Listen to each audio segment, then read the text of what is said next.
Movie की शुरुआत में हम एक लड़की को देखते हैं जो रोड के बीचों बीच अपनी जान देने के लिए सड़क पर लेटी हुई है। कुछ ही देर में इस रोड पर एक गाड़ी आ जाती है। ये लड़की जैसे ही उस गाड़ी को अपनी ओर आता देखती है तो एक दर्दनाक मौत के डर से वो अपना इरादा बदल लेती है और वो सड़क से उठकर किनारे पर चली जाती है। तब वो गाड़ी वाला इंसान भी इस लड़की की मदद के लिए नहीं रुकता। वो इसे नजरअंदाज करके आगे निकल जाता है जैसे उसने कुछ देखा ही नहीं हो। इस लड़की का नाम लीसा है। लीसा की जिंदगी बिल्कुल भी ठीक नहीं चल रही। दरअसल आज लीसा की बेटी का जन्मदिन है, लेकिन अब उसकी बेटी इस दुनिया में नहीं रही। तब हम देखते हैं कि जो गाड़ी कुछ देर पहले लीसा को इग्नोर करके आगे निकल गई थी, उसे अपनी गलती का एहसास होता है। इसलिए वो आदमी अपनी गाड़ी रिवर्स करके लीसा के पास आता है। गाड़ी के अंदर बैठा एडम नाम का आदमी लीसा से पूछता है, क्या तुम ठीक हो?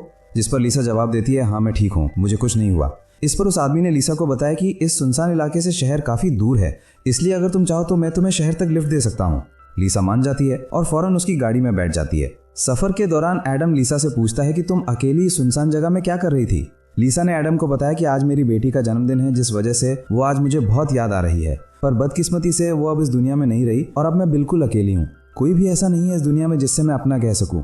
लीसा की ये बात सुनकर एडम कहता है, अच्छा इस वजह से तुम रास्ते के बीचों बीच मरने के लिए लेटी हुई थी? जवाब में लीसा ने कहा, मैं मरना नहीं चाहती, बस एक बार किसी तरह से अपनी बेटी से मिलना चाहती हूँ। तभी लीसा कार का रेडियो ऑन कर लेती है। रेडियो पर एक न्यूज चल रही होती है। रिपोर्टर बताता है कि जंगल में एक सीरियल किलर घूम रहा है और आज सुबह इस किलर ने 2 और लड़कियों को मार दिया है। पुलिस के पास उस किलर की तस्वीर तो नहीं है, लेकिन उन्हें इसके बारे में ये जानकारी मिली है कि कातिल एक गोरे रंग का आदमी है जिसके पास ब्राउन कलर की गाड़ी है और उसके दाहिने हाथ पर एक क्रॉस का निशान है। ये खबर सुनकर लीसा के पैरों तले जमीन खिसक जाती है, क्योंकि रिपोर्टर रेडियो पर जिस कातिल का हुलिया बता रहा था वो कोई और नहीं बल्कि एडम ही था। उसके हाथ में क्रॉस का निशान देखकर लीसा बहुत ज्यादा डर जाती है। इससे पहले कि लीसा खुद को बचाने के लिए कुछ कर पाती, तभी एडम अचानक जोर से कार का ब्रेक लगाता है, जिससे लीसा का सर तेजी से कार के डैशबोर्ड से जा टकराया और लीसा बेहोश हो गई। कुछ देर बाद जब लीसा की आंखें खुली, तब उसने खुद को एक अजीब से बंकर में कैद पाया, जो चारों ओर से लोहे की मजबूत दीवारों से बना हुआ था। लीसा खुद को इस बंद जगह में कैद पाकर बहुत ज्यादा घबरा जाती है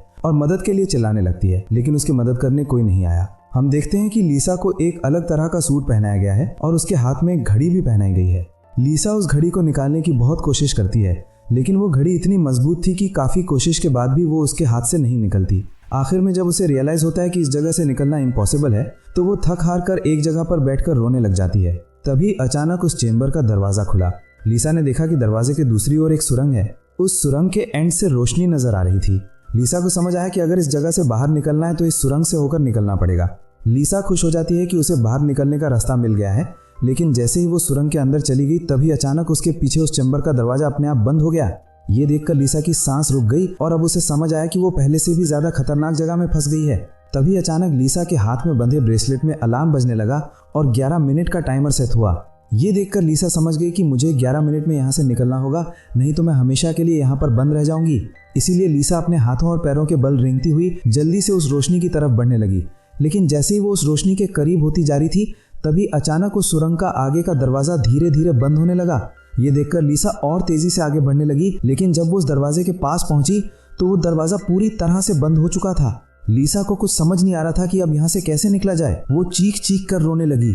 तभी उसकी नजर उस दरवाजे के बगल से जा रही एक दूसरी सुरंग पर पड़ी, लेकिन वो रास्ता बहुत ज्यादा तंग था। लीसा को अब कोई और दूसरा रास्ता नजर नहीं आ रहा था, इसलिए लीसा ने हिम्मत करके किसी तरह से सुरंग के अंदर चली गई और काफी मुश्किलों के बाद वो उस रास्ते को पार कर लेती है और आगे बढ़ते हुए एक ऐसी जगह पर पहुंच जाती है जहां एक प्लेटफॉर्म की तरह 2 रास्ते बने हुए थे। एक रास्ता ऊपर से जा रहा था और दूसरा रास्ता नीचे से। लीसा को कुछ समझ नहीं आया और वो ऊपर के रास्ते को चुनती हुई घुटनों के बल आगे बढ़ने लगी, लेकिन थोड़ा आगे जाते ही नीचे का फ्लोर ऊपर उठने लगा। अगर वक्त रहते लीसा वहां से नहीं निकल पाई तो नीचे का रास्ता उसे ऊपर चपकाकर मार देगा। लीसा डर के मारे तेजी से आगे बढ़ने लगी। वो उस जगह के बीच बस पिसने ही वाली थी कि तभी सुरंग के एंड तक उसका हाथ पहुंच जाता है और जैसे ही वो रास्ता पूरी तरह से बंद होने वाला था, लीसा अपनी जान बचाकर वहां से निकलने में कामयाब हो जाती है।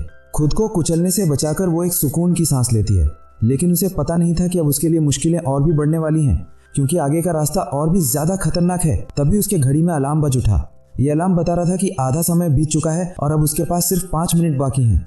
इसीलिए वो फिर से आगे बढ़ने लगी, जहां उसे थोड़ी दूर जाते ही रास्ते में कोई इंसान लेटा हुआ दिखाई दिया।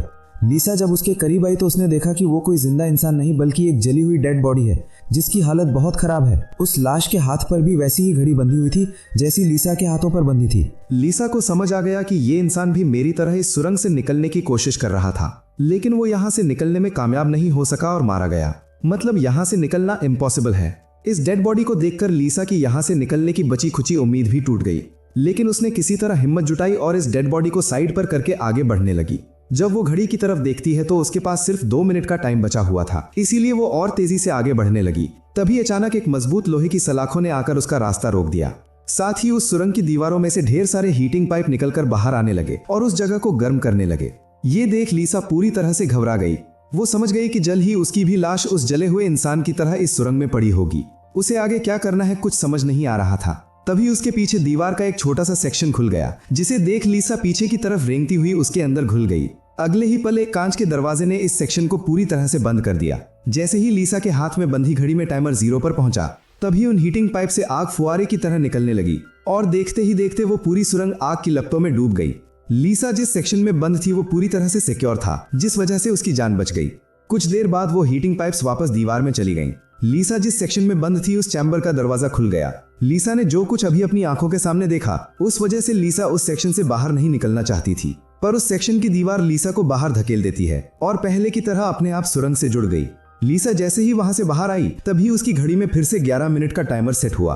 वो जैसे ही थोड़ा आगे बढ़ी, तभी उस सुरंग का ऊपरी हिस्सा नीचे आने लगा और बिल्कुल उसके साथ आकर चिपक गया। बस इतना गैप बचा कि वो रेंगते हुए यहाँ से आगे निकल सके। लीसा अब पूरी तरह से बेबस हो चुकी थी। वो जोर जोर से रोने लगी। जब उसकी नजर घड़ी पर पड़ी तो वहां उसका टाइम खत्म हो रहा था, जिसका मतलब था कि अब से ठीक 11 मिनट बाद फिर से उस सुरंग में आग का सैलाब आएगा और लीसा को राख कर देगा। वो सोचती है कि इतनी बुरी मौत मरने से अच्छा है कि क्यों ना एक बार फिर से वो यहाँ से निकलने की कोशिश करे। इसीलिए वो फिर से हिम्मत करके अपनी जान बचाने के लिए पीठ के बल अपने हाथों के सहारे रेंगते हुए आगे बढ़ने लगी। थोड़ी दूर ऐसे ही रेंगती जाने के बाद वो सुरंग खत्म हो गई और आगे पानी का एक टैंक आ गया। लीसा बहुत ज्यादा थक गई थी और प्यास ने उसका बुरा हाल कर दिया था। वो इसी तरह लेटे हुए हाथों की मदद से पानी पीकर अपनी प्यास बुझा लेती है। जब उसने अपनी घड़ी की तरफ देखा तो अब सिर्फ 8 मिनट रह गए थे। अब पानी के अलावा उसे कोई और दूसरा रास्ता नहीं दिखा, इसीलिए वो एक लंबा सांस लेते हुए पानी में ही उतर गई। पानी में उतरने के बाद टैंक काफी बड़ा था। उसे अब समझ नहीं आ रहा था कि किस तरफ जाना है। वो यहाँ वहाँ पानी में निकलने का रास्ता ढूंढने लगी, मगर उसे कोई भी निकलने का रास्ता नहीं मिला। दूसरी तरफ जहाँ से वो इस टैंक में उतरी थी वो रास्ता भी बंद हो चुका था। अब उसकी सांस भी खत्म होने लगी थी। तभी टैंक में से ऊपर की तरफ एक दरवाजा खुल गया। लीसा जल्दी से उस दरवाजे से होते हुए ऊपर निकल आई। बाहर निकलते ही उसने जोर जोर से सांसें ली और आगे का रास्ता तय करने लगी। लेकिन लीसा बहुत ज्यादा थक चुकी थी। आगे बढ़ना उसके लिए बहुत मुश्किल हो रहा था और कुछ ही देर में भारी थकान की वजह से लीसा की बीच रास्ते में ही आंख लग गई। लेकिन तभी लीसा के कानों में किसी के चीखने की आवाज गूंज उठी। वहां और भी कोई था जो मदद के लिए पुकार रहा था। उसकी आवाज सुनकर लीसा के अंदर बचने की एक उम्मीद जाग उठी, इसीलिए वो जल्दी से उस आवाज का पीछा करने लगी। अचानक एक जगह उसके ठीक नीचे एक दरवाजा खुला, जिसके अंदर उबलता हुआ तेजाब था। लीसा उस तेजाब में गिरने से बाल बाल बची। वो तेजाब इतना खतरनाक था कि एक मजबूत लोहे को भी कुछ सेकंड में पिघला देता। लीसा जल्दी से अपने कपड़े का एक टुकड़ा काटती है और उसे टेस्ट करने के लिए तेजाब में डुबोती है। कपड़ा कुछ ही सेकंड में काली राख में बदल जाता है। ये देखकर वो बहुत ही संभल कर आगे बढ़ती है। वो अपने हाथों और पैरों को उस गड्ढे के किनारों पर रखकर उस जगह को पार करने ही वाली थी कि तभी उसका घुटना तेजाब में लग जाता है, जिससे लीसा दर्द से चीख पड़ी। खुशकिस्मती से उसके सूट की वजह से उसका घुटना गलने से बच गया, लेकिन उसके घुटने पर एक गहरा जख्म बन गया था। अच्छी बात यह थी कि अब वो मदद की आवाज काफी करीब से आ रही थी। लीसा अपना दर्द भूलकर फिर से उस आवाज का पीछा करने लगी और आखिरकार वो एक लोहे की ग्रिड के पास जा पहुंची। उससे कुछ दूरी पर एक और ग्रिड थी, जिसके पीछे एक आदमी था। उस आदमी ने भी लीसा की तरह हाथ में घड़ी और सूट पहना था। लीसा उससे कहती है कि देखो, मेरी बात सुनो, हम दोनों यहाँ पर फंसे हुए हैं। अगर हम एक दूसरे की मदद करें तो यहाँ से निकल सकते हैं। लेकिन वो आदमी काफी लंबे समय से उस सुरंग में फंसने की वजह से उसकी दिमागी हालत खराब हो चुकी थी। वो कभी लीसा को गालियां देने लगता तो कभी सॉरी करने लग जाता। वो कहता है कि ये लोग जल्द ही वापस आएंगे और हम दोनों को मार देंगे। ये कहकर वो पागल जोर जोर से हंसने लगा। तभी लीसा देखती है कि उसके हाथ में बंधी घड़ी में 60 सेकंड की काउंटिंग शुरू हो गई है। वो हीटिंग पाइप्स दोबारा दीवारों से बाहर निकल आए और इस बार बचने के लिए जो सेक्शन था वो लीसा और उस आदमी के बीचों बीच खुलता है, जिसमें सिर्फ एक ही इंसान के छिपने के लिए जगह थी। अब या तो वो पागल आदमी बचेगा या फिर लीसा। अगले ही पल लीसा और उस पागल आदमी के आगे जो लोहे की ग्रिड थी वो हट गई। ये दोनों तेजी से उस चैम्बर की तरफ भागने लगे और दोनों एक साथ चैम्बर तक पहुंचे, जिसके बाद ये दोनों एक दूसरे को मारने लगे।